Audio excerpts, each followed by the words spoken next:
Dear student, in this video, I am trying to explain the meaning of the term report, reporting, management reporting, and methods of reporting. Let us start with one by one in detail as follows. First, I start with the meaning of the term report. Here, the term report is derived from the Latin word portare, which means to carry. So, a report is a document which carries the information. Here, from this meaning, we are know the report is a document which carries the information of the business concerns. Next, the definition of report. Here, the term report may be defined as formal communication which moves upward. Here, from this definition, we should know that the report is a formal communication which moves upward. Next, the meaning of the term management reporting. Here, the management reporting means it is a process under which it provides the informations, that is financial and non-financial, to the management, is known as management reporting. From this meaning, that is management reporting meanings, we are mainly study the management reporting is provide the information, that is to the management, about the business concerns activities or the performance, is called as management reporting. Next concept is definition of management reporting. According to Anthony, reports on what happened in the business are useful for two persons, which may be called information and control. According to Anthony, reports on what happened in the business. So, what are the activities are going in the business are useful for two purposes. That activities are useful for two purposes that may be called information and control. It means the report which includes informations and control. The next concept is objectives of reporting. Here, the primary object of reporting to management is two. Only there are two objectives, that is the primary objectives. The first one is appraising the management with the actual performance. Second one is to enable the management to make sufficient and sound decision. Here, from these objectives, we are mainly study the first. In the first objective, we are mainly concentration about the actual performance of the business enterprises. Second one is the business enterprises should take the sound decision, that is based on the report. These are the primary objectives of reporting. The next concept is methods of reporting. Here, reports may be presented in any of the following forms. The reports may be presented in any of the following way. The first one is written reports. These written reports includes the following. The first one is formal financial statement. These statements may deal with any one or more of the following. The first one is actual against the budgeted figures. The first written reports, that is the formal financial statement, under the first formal financial statement, the actual against the budgeted figures. Here, financial statement means it includes income statements as well as balance sheet. Here we are comparing the actual results with the budgeted results, that is income statement as well as balance sheet. The second one is comparative statements over a period of time. Here we are comparing the previous data with the current year data. The second written report is tabulated statistics. Here, the report may deal with statistical analysis of a particular type of expenditure over a period of time or sales of a product over a period in different territories, etc. Here, from this tabulated statistics, we should know the timely report, that is timely report as well as sales of a product over a period of time. Next one is under the written reports is accounting ratio. Here, accounting ratio as a part of the formal financial statements prepared or may be given in the form of a separate statement. Of course, we are already know that the ratios is mainly depending upon the financial statement. With the help of financial statement, we are prepare the ratios, that is accounting ratios. Here we are already discussed the various ratios in the chapter ratio analysis. The second report method of report is graphic reports. Here, sometimes the informations may be supplied in the form of charts, diagrams, pictures, etc. The second method of reporting is graph reports. Sometimes the informations may be supplied in the form of charts, diagrams, pictures, etc. like that, for the purpose of easily understand to the common people. The another method of report is oral reports. Here, under oral reports, information may be communicated orally. Group meetings and conferences with individuals are most common forms for such communication. Here, under oral reports, the group meetings and conferences are the examples for the oral reports. The next topic is essentials of a good report. The first essentials of a good report is promptness. Promptness means report must be prepared and presented on time basis.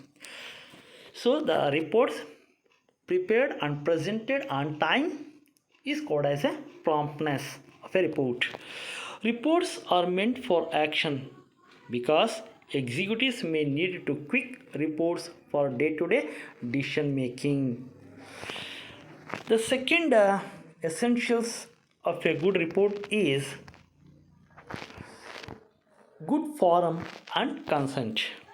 Here, a good report should have a suggestive title, headings, subheadings, paragraph divisions, statistical figures, facts, data, etc. So, this is the second essentials of a good report. The third essentials of a good report is comparability. Here, the reports are compared. Here, the information is placed in some perspective. Comparison are generally affected over a time as well as with an RM performance. Here, the result, the report. Here, in comparability, here the report of the last month compared with the this month report, or the report of the last year compared with current year. The next essentials of a good report is consistency. Here the report should be consistent. Here uniform procedure should be followed over a period of time for collection, classification and presentation of the accounting information. Here it is most important to present information in a consistent manner to the various operating levels of management. Here the another essentials of a report is consistency. The report should be consistent in the business enterprises. The another essentials of a good report is simplicity. Here the report should be simple,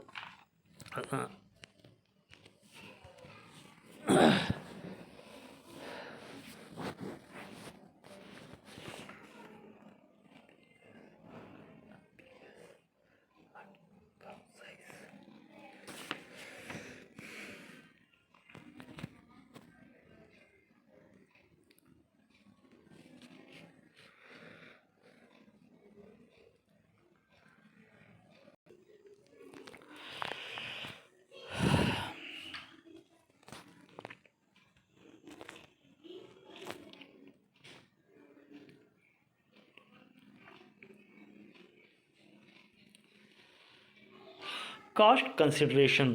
Here the cost of maintaining the reporting system should compensate with the benefits derived therefrom.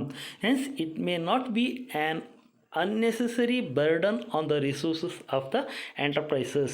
Here the report should be cost consideration. It means the report the report, it means the here it means the preparation of report, it needs minimum cost.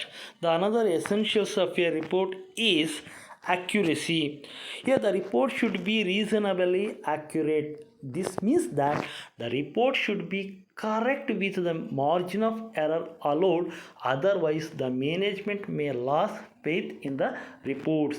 Here the report should be accurate. It means that there is a margin of error are allowed, otherwise the management may lose in the reports. The another essentials of a report, the report should be factual. Here the report should be prepared on the basis of factual information. It means the report should be prepared based on the fact information. Any prediction should be avoided in reports unless and until it becomes necessity. Fictional items should not form the content of any report. So these are the essentials of a good report. ವಿದ್ಯಾರ್ಥಿಗಳೇ, ಈ ವಿಡಿಯೋದಲ್ಲಿ ನಾನು ನಿಮಗೆ ರಿಪೋರ್ಟ್ನ ಅರ್ಥ, ರಿಪೋರ್ಟಿಂಗ್ನ ಅರ್ಥ, management ರಿಪೋರ್ಟಿಂಗ್ನ ಅರ್ಥ ಹಾಗೂ methods of reporting ಬಗ್ಗೆ ನಾನು ತಿಳಿಸ್ಕೊಡ್ತೇನೆ. ಮೊದಲಿಗೆ ರಿಪೋರ್ಟ್ನ ಮೀನಿಂಗ್ ಬಗ್ಗೆ ನಾವು ತಿಳ್ಕೊಳ್ಳೋಣ. ಈ ರಿಪೋರ್ಟ್ ಅನ್ನೋ ವರ್ಡು ಲ್ಯಾಟಿನ್ ವರ್ಡ್ ಆದಂಥ ಪೋಟಾರೆ ಎಂಬ ಪದದಿಂದ ಬಂದಿದೆ. ಪೋಟಾರೆ ಅಂದರೆ ಟು ಕ್ಯಾರಿ ಅಂತ ಹೇಳಿ ನಾವು ಕರಿತೀವಿ. ಇಲ್ಲಿ ಈ ಲ್ಯಾಟಿನ್ ವರ್ಡಿನ ಅರ್ಥ ಏನಪ್ಪ, ರಿಪೋರ್ಟ್ ಅಂದರೆ ರಿಪೋರ್ಟ್ ಅನ್ನೋದು ಒಂದು ಡಾಕ್ಯುಮೆಂಟ್. ಅದು ಆ ರಿಪೋರ್ಟ್ ಅನ್ನೋದನ್ನ ಡಾಕ್ಯುಮೆಂಟ್ ಅಂತ ನಾವೇನು ಕರಿತೀವಿ, ಆ ಡಾಕ್ಯುಮೆಂಟ್ ಏನನ್ನು ಒಳಗೊಂಡಿರುತ್ತೆ, ಆ ಡಾಕ್ಯುಮೆಂಟು ಮಾಹಿತಿಗಳನ್ನು ಒಳಗೊಂಡಿರೋಂಥ ಒಂದು ಡಾಕ್ಯುಮೆಂಟ್ಗೆ ನಾವು ರಿಪೋರ್ಟ್ ಅಂತ ಹೇಳಿ ಕರಿತೇವೆ. ಇನ್ನು ಡೆಫಿನೇಷನ್ ಆಫ್ ಎ ರಿಪೋರ್ಟ್ ಬಗ್ಗೆ ನಾವು ತಿಳ್ಕೊಳ್ಳೋಣ.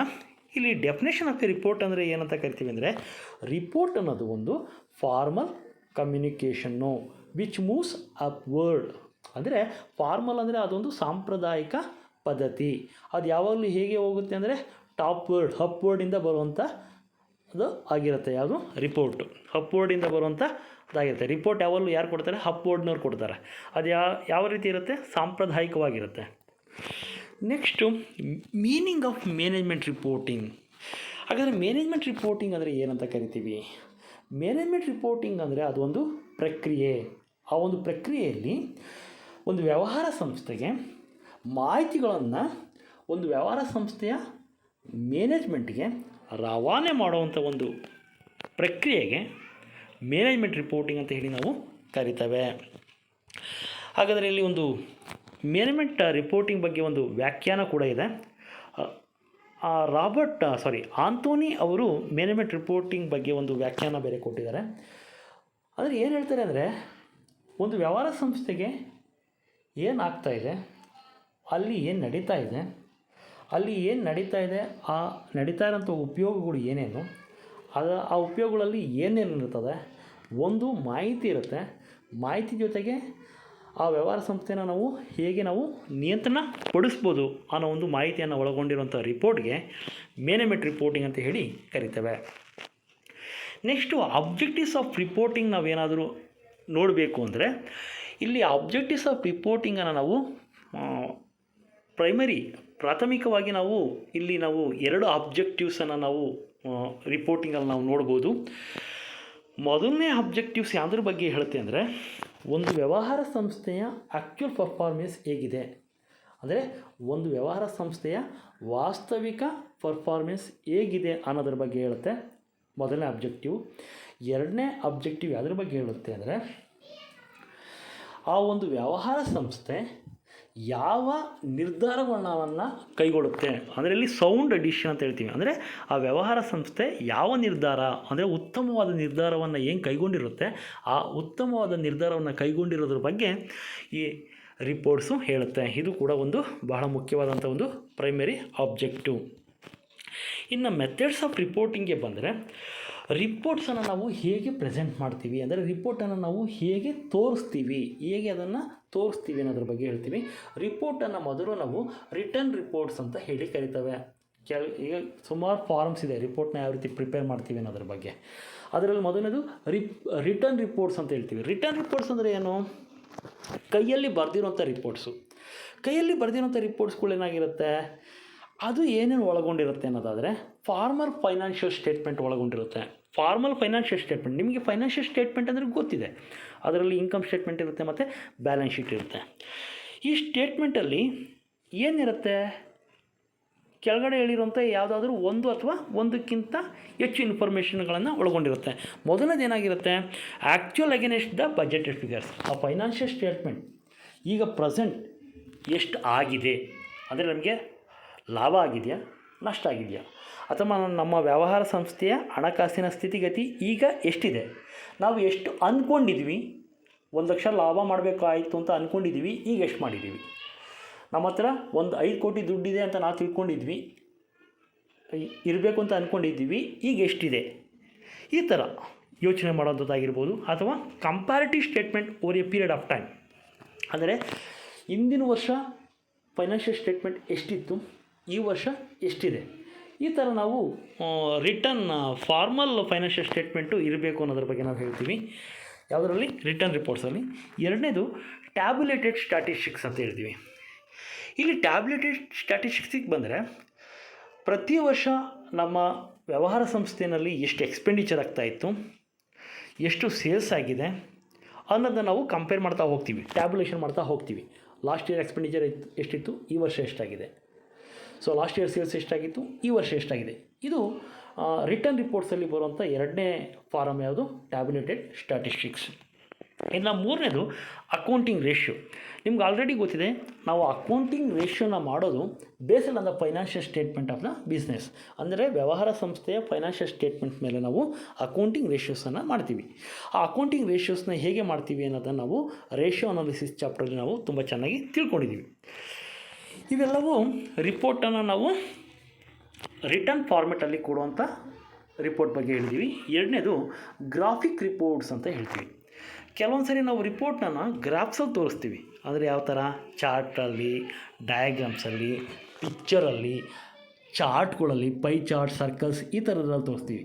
ಯಾತಕ್ಕಾಗಿ ಈ ಥರ ತೋರಿಸ್ತೀವಿ ಅಂದರೆ, ರಿಪೋರ್ಟು ತುಂಬ ಈಸಿಯಾಗಿ ಎಲ್ಲರಿಗೂ ಅರ್ಥ ಆಗಲಿನಕ್ಕೋಸ್ಕರ ನಾವು ಗ್ರಾಫಿಕ್ ರಿಪೋರ್ಟ್ಸಲ್ಲೂ ಸಹ ನಾವು ತೋರಿಸ್ತೀವಿ. ಇನ್ನು ಓರಲ್ ರಿಪೋರ್ಟ್ಸ್ ಅಂದರೆ ಗೊತ್ತಿದೆ. ಓರಲ್ ರಿಪೋರ್ಟ್ಸ್, ಮೂರನೇದು ಓರಲ್ ರಿಪೋರ್ಟ್ಸ್. ಓರಲ್ ರಿಪೋರ್ಟ್ಸ್ ಅಂದರೆ ನಾವು ರಿಪೋರ್ಟನ್ನು ಬಾಯಿಯ ಮುಖಾಂತರ ಹೇಳುವಂಥದ್ದು. ಹಾಗಾದರೆ ಬಾಯಿ ಮುಖಾಂತರ ರಿಪೋರ್ಟನ್ನು ಹೇಳ್ತೀವಿ ಅಂದರೆ ಗ್ರೂಪ್ ಮೀಟಿಂಗ್ ಆಗುತ್ತೆ ಅಥವಾ ಕಾನ್ಫರೆನ್ಸಸ್ಗಳಾಗುತ್ತೆ.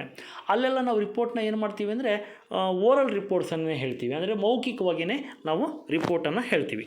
ಇದು ಮೆಥಡ್ಸ್ ಆಫ್ ರಿಪೋರ್ಟಿಂಗ್ ಆಯಿತು. ನೆಕ್ಸ್ಟ್ ಮೇನ್ ಟಾಪಿಕ್ ಯಾವುದಪ್ಪ ಅಂದರೆ essentials of a good report. ಅಂದರೆ ಒಂದು ಒಳ್ಳೆ ರಿಪೋರ್ಟ್ ಅಂತ ಏನು ಹೇಳ್ತೀವಿ, ಆ ರಿಪೋರ್ಟು ಒಳ್ಳೆ ರಿಪೋರ್ಟ್ ಆಗಬೇಕು ಅಂದರೆ ಯಾವ ಯಾವ ಅವಶ್ಯಕ ಅಂಶಗಳು ಆ ರಿಪೋರ್ಟಲ್ಲಿ ಇರಬೇಕು ಅನ್ನೋದ್ರ ಬಗ್ಗೆ ನಾವು ತಿಳ್ಕೊಬೇಕಾಗತ್ತೆ. ಮೊದಲನೇದು ಪ್ರಾಂಪ್ಟ್ನೆಸ್ ಆಗಿರಬೇಕು. ರಿಪೋರ್ಟ್ ನಾವು ಏನು ಒಂದು ವ್ಯವಹಾರ ಸಂಸ್ಥೆಯ ಮ್ಯಾನೇಜ್ಮೆಂಟ್ ಏನು ರಿಪೋರ್ಟನ್ನು ಪ್ರಿಪೇರ್ ಮಾಡ್ತಾ ಇದೆ, ಆ ರಿಪೋರ್ಟು ಪ್ರಾಂಪ್ಟ್ ಆಗಿರಬೇಕು. ಅಂದರೆ ವಾಸ್ತವಿಕವಾಗಿರಬೇಕು, ನಿಷ್ಪಕ್ಷಪಾತವಾಗಿರಬೇಕು. ಅಂದರೆ ಆ ರಿಪೋರ್ಟನ್ನು ಎಲ್ಲರೂ ಒಪ್ಪುವಂಥ ರಿಪೋರ್ಟನ್ನು ನಾವು ಪ್ರಿಪೇರ್ ಮಾಡಬೇಕಾಗತ್ತೆ. ಎರಡನೇದು ಯಾವುದಪ್ಪ ಅಂದರೆ ಎಸೆನ್ಷಿಯಲು ಗುಡ್ ಫಾರಮ್ ಆ್ಯಂಡ್ ಕನ್ಸೆಂಟ್. ಅಂದರೆ ಒಂದು ರಿಪೋರ್ಟ್ ಅನ್ನೋದು ಒಂದು ಒಳ್ಳೆಯ ಹೆಡ್ಡಿಂಗ್ ಇರಬೇಕು, ಸಬ್ಹೆಡ್ಡಿಂಗ್ಸ್ ಇರಬೇಕು, ಪ್ಯಾರಾಗ್ರಾಫ್ ಇರಬೇಕು, ಸ್ಟ್ಯಾಟಿಸ್ಟಿಕಲ್ ಫಿಗರ್ಸ್ಗಳನ್ನ ಯೂಸ್ ಮಾಡಿರಬೇಕು, ಏನು ಡೇಟಾ ಯೂಸ್ ಮಾಡಿದ್ದಾರೆ ಅದು ಫ್ಯಾಕ್ಟ್ ಡೇಟಾ ಆಗಿರಬೇಕು. ಇದು ಎರಡನೇ essential of a good report ಅಂತ ಹೇಳಿ ನಾವು ಕರಿತೇವೆ. ಇನ್ನು ಮೂರನೇದೇನು ಅಂದರೆ ಕಂಪ್ಯಾರಬಿಲಿಟಿ. ರಿಪೋರ್ಟನ್ನು ನಾವು ಕಂಪೇರ್ ಮಾಡೋ ರೀತಿಯಲ್ಲಿ ಇರಬೇಕು. ಅಂದರೆ ಲಾಸ್ಟ್ ಮಂತು ನಾವು ಯಾವ ರೀತಿ ರಿಪೋರ್ಟನ್ನ ಪ್ರಿಪೇರ್ ಮಾಡಿದ್ದೀವಿ, ಈ ಮಂತು ಯಾವ ರೀತಿ ರಿಪೋರ್ಟನ್ನು ಪ್ರಿಪೇರ್ ಮಾಡಿದ್ದೀವಿ, ಲಾಸ್ಟ್ ಇಯರ್ ಯಾವ ರೀತಿ ರಿಪೋರ್ಟನ್ನು ಪ್ರಿಪೇರ್ ಮಾಡಿದ್ದೀವಿ, ಈ ವರ್ಷ ಯಾವ ರೀತಿ ರಿಪೋರ್ಟನ್ನು ಪ್ರಿಪೇರ್ ಮಾಡಿದ್ದೀವಿ. ಅಂದರೆ ರಿಪೋರ್ಟ್ ಅನ್ನೋದು ಕಂಪೇರಬಿಲಿಟಿ ಆಗಿರಬೇಕು. ನೆಕ್ಸ್ಟ್ 4ನೇದು ರಿಪೋರ್ಟ್ ಅನ್ನೋದು ಕನ್ಸಿಸ್ಟೆನ್ಸಿ ಇರಬೇಕು. ಅಂದರೆ ರಿಪೋರ್ಟು ಒಂದು ಫ್ಯಾಕ್ಟ್ ಡೇಟಾ ಇರಬೇಕು, ರಿಯಲ್ ಆಗಿರಬೇಕು. ಅದು ರಿಪೋರ್ಟ್ ಅನ್ನೋದು ಈ ಪ್ರಿಪೇರ್ ಮಾಡೋಂಥ ಎಲ್ಲ ರಿಪೋರ್ಟ್ಗಳೂ ಕನ್ಸಿಸ್ಟೆಂಟ್ ಆಗಿರಬೇಕು. ಸೊ ನಂಬೋ ಥರ ಇರಬೇಕು. ಆ ಥರ ರಿಪೋರ್ಟನ್ನು ನಾವು ಪ್ರಿಪೇರ್ ಮಾಡಬೇಕಾಗತ್ತೆ. Next simplicity. ರಿಪೋರ್ಟ್ ಅನ್ನೋದು ತುಂಬ ಸಿಂಪಲ್ಲಾಗಿರಬೇಕು, ಎಲ್ಲರಿಗೂ ಅರ್ಥ ಆಗೋ ರೀತಿಯಲ್ಲಿ ಇರಬೇಕು. ಕಾಮನ್ ಪೀಪಲ್ಗೂ ಆ ರಿಪೋರ್ಟ್ ಅಂದರೆ ಏನು ಅನ್ನೋದು ಗೊತ್ತಾಗೋ ರೀತಿಯಲ್ಲಿ ಇರಬೇಕು. ಇದು ಸಹ ಸಿಂಪ್ಲಿಸಿಟಿ ಅನ್ನೋದು ಸಹ ಬಹಳ ಮುಖ್ಯವಾದ ಒಂದು essentials of a good report ಅಂತ ಹೇಳಿ ನಾವು ಕರಿತೀವಿ. ನೆಕ್ಸ್ಟ್ ಕಂಟ್ರೋಲಬಿಲಿಟಿ ಅನ್ನೋದು ಸಹ essentials of a good report ಅಂತ ಹೇಳಿ ಕರಿತೇವೆ. ಆದರೆ ಈ ಕಂಟ್ರೋಲಬಿಲಿಟಿ ಅಂದರೆ ನಮ್ಗೆ ಏನು ಗೊತ್ತಾಗುತ್ತೆ ಅಂದರೆ, ಒಂದು ವ್ಯವಹಾರ ಸಂಸ್ಥೆ ಒಂದು ಒಳ್ಳೆಯ ನಿರ್ಧಾರವನ್ನು ಕೈಗೊಳ್ಳುತ್ತೆ ಅಂದರೆ ಆ ರಿಪೋರ್ಟಿಂದ ಅದು ಸಾಧ್ಯ ಅಂತ ಅನ್ನೋದು ನಮಗೆ ಗೊತ್ತಾಗುತ್ತೆ. ಇನ್ನು ಮುಂದಿನ essential of a good report ಯಾವುದಪ್ಪ ಅಂದರೆ ಅಪ್ರೋಪ್ರಿಯೇಟ್ನೆಸ್. ಅಂದರೆ ರಿಪೋರ್ಟ್ ಅನ್ನೋದು ಅಪ್ರೋಪ್ರಿಯೇಟ್ ಆಗಿರಬೇಕು. ಏಕೆಂದರೆ ನಾವು ಒಂದು ವ್ಯವಹಾರ ಸಂಸ್ಥೆಯ ಟಾಪ್ ಮ್ಯಾನೇಜ್ಮೆಂಟ್ಗೆ ಏನಾದರೂ ರಿಪೋರ್ಟ್ ಮಾಡ್ತಾಯಿದ್ದೀವಿ ಅಂದರೆ ಆ ರಿಪೋರ್ಟು ಕ್ಲಾರಿಟಿ ಆಗಿರಬೇಕು. ಮತ್ತು ಆ ರಿಪೋರ್ಟಲ್ಲಿ ನಾವು ಏನು ವ್ಯಕ್ತಪಡಿಸ್ತಾ ಇದ್ದೀವಿ ಅದು ಕರೆಕ್ಟಾಗಿರಬೇಕು. ಅಂಥದ್ದನ್ನು ನಾವೇನಂತ ಹೇಳ್ತೀವಿ, ಆ ರಿಪೋರ್ಟ್ಗೆ ನಾವು ಅಪ್ರೋಪ್ರಿಯೇಟ್ನೆಸ್ ಅಂತ ಹೇಳಿ ಕರಿತೇವೆ. ಇನ್ನು ಮುಂದಿನ essentials of a good report ಯಾವುದಪ್ಪ ಅಂದರೆ ಕಾಸ್ಟ್ ಕನ್ಸಿಡ್ರೇಷನ್. ಅಂದರೆ ಒಂದು ರಿಪೋರ್ಟನ್ನು, ಒಂದು ಉತ್ತಮವಾದಂಥ ರಿಪೋರ್ಟನ್ನು ನಾವು ತಯಾರು ಮಾಡಬೇಕು ಅಂದರೆ ಆ ರಿಪೋರ್ಟ್ ತಯಾರು ಮಾಡೋದಕ್ಕೆ ನಾವು ಏನು ಕಾಸ್ಟ್ ಖರ್ಚು ಮಾಡ್ತೀವಿ ಅದು ಮಿನಿಮಮ್ ಕಾಸ್ಟ್ ಆಗಿರಬೇಕು. ಇದು ಸಹ ಒಂದು ಬಹಳ ಮುಖ್ಯವಾದಂಥ essentials of a good report. ಇನ್ನು 9th ಒನ್ ಯಾವುದು ಅಂದರೆ ಅಕ್ಯುರೆಸಿ. ಅಂದರೆ ರಿಪೋರ್ಟ್ ಯಾವಾಗಲೂ ಆಕ್ಯುರೇಟ್ ಡೇಟಾ, ಆಕ್ಯುರೇಟ್ ಇನ್ಫಾರ್ಮೇಷನನ್ನು ಕೊಡಬೇಕು. ಅಂದರೆ ಒಂದು ರಿಪೋರ್ಟಲ್ಲಿ ಕೆಲವೊಂದು ತಪ್ಪುಗಳಾಗುವಂಥ ಇದ್ದೇ ಇರುತ್ತೆ, ಒಂದೋ ಎರಡೋ ಆಗೋದು ಕ್ವೈಟ್ ಕಾಮನ್. ಆದರೆ ಜಾಸ್ತಿ ಎರರಾದರೆ ಆ ಮ್ಯಾನೇಜ್ಮೆಂಟ್ಗೆ ಏನಾಗುತ್ತೆ, ಆ ರಿಪೋರ್ಟು ಎಗೇನೆಸ್ಟ್ ಆಗುತ್ತೆ. ಅಂದರೆ ರಿಪೋರ್ಟ್ ಯಾವಾಗಲೂ ಆಗಿರಬೇಕು, ಆಕ್ಯುರೇಟ್ ಆಗಿರುವಂಥ ರಿಪೋರ್ಟನ್ನು ನಾವು ಪ್ರಿಪೇರ್ ಮಾಡಬೇಕು. ಇನ್ನು ಕೊನೆಯ ರಿಪೋರ್ಟ್ ಯಾವುದಪ್ಪ ಅಂದರೆ ರಿಪೋರ್ಟ್ ಅನ್ನೋದು ಕಾಲ್ಪನಿಕವಾಗಿರಬಾರ್ದು. ಅದು ಯಾವಾಗಲೂ ನಾವು ಒಂದು ರಿಪೋರ್ಟ್ ಅನ್ನೋದು ಕಾಲ್ಪನಿಕವಾಗಿರಬಾರ್ದು, ಅದು ವಾಸ್ತವಿಕವಾಗಿರಬೇಕು. ಆ ವಾಸ್ತವಿಕವಾಗಿರಬೇಕು ಅಂದರೆ ಒಂದು ಸಂಸ್ಥೆಯಲ್ಲಿ ಏನು ಆಗ್ತಾಯಿದೆ, ಏನು ನಡೀತಾ ಇದೆ ಅನ್ನೋದ್ರ ಬಗ್ಗೆ ವಾಸ್ತವಿಕ ಮಾಹಿತಿಗಳನ್ನು ಕೊಡಬೇಕೇ ಹೊರತು ಆ ರಿಪೋರ್ಟು ಕಾಲ್ಪನಿಕ ಮಾಹಿತಿಗಳನ್ನು ಕೊಡಬಾರ್ದು. ಇವು essentials of a good report ಅಂತ ಹೇಳಿ ನಾವು ಕರಿತೇವೆ. Thank you for watching this video.